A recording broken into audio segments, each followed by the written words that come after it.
हमें विश्वास से भरना था और हमने उस दिशा में प्रयास किया।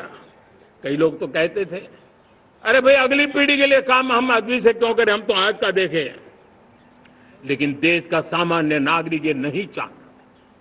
वो बदलाव के इंतजार में था, वो बदलाव चाहता था, उसकी ललक थी, लेकिन उसके सपनों को किसी ने तवज्जो नहीं दी, उसकी आशा आकांक्षाओं को अपेक्षाओं को तवज्जो नहीं दी गई और उसके कारण वो मुसीबतों को झेलते हुए गुजारा करता रहा। वो रिफॉर्म्स का इंतजार करता रहा। हमें जिम्मेदारी दी गई और हमने बड़े रिफॉर्म्स जमीन पर उतारे। गरीब हो, मिडिल क्लास हो, हमारे वंचित लोग हो, हमारी बढ़ती जाती शहरी आबादी हो, हमारे नौजवानों के सपने हो, संकल्प हो, आकांक्षाएं हो, उनके जीवन में बदलाव लाने के लिए रिफॉर्म का मार्ग हमने चुना।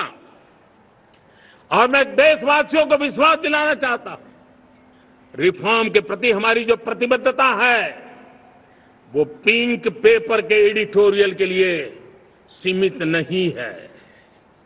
हमारे रिफॉर्म्स की ये प्रतिबद्धता है वो 4 दिन की वाहवाही के लिए नहीं है।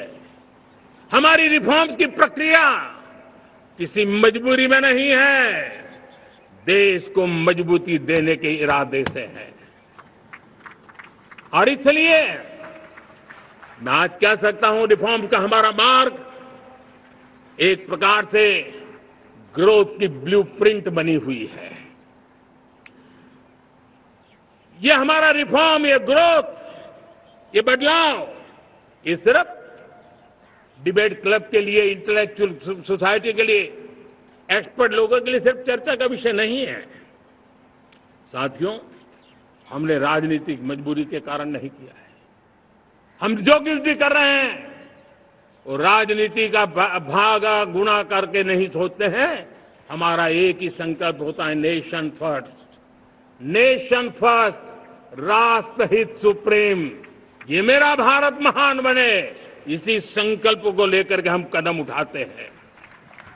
साथियों, जब रिफॉर्म की बात आती है, एक लंबा परिवेश है। अगर मैं उसकी चर्चा में चला जाऊंगा तो शायद घंटों निकल जाएंगे, लेकिन मैं एक छोटा सा उदाहरण देना चाहता हूं। बैंकिंग क्षेत्र में जो रिफॉर्म हुआ, आप सोचिए, बैंकिंग क्षेत्र का क्या हाल था। न विकास होता था, न विस्तार होता था, न विश्वास बढ़ता था। इतना ही नहीं,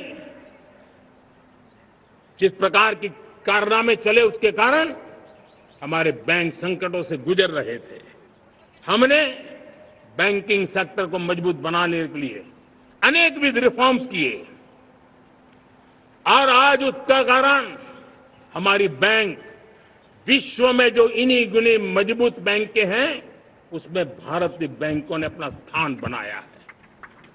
और जब बैंक मजबूत होती है ना, तब फॉर्मल इकोनॉमी की ताकत भी बढ़ती है।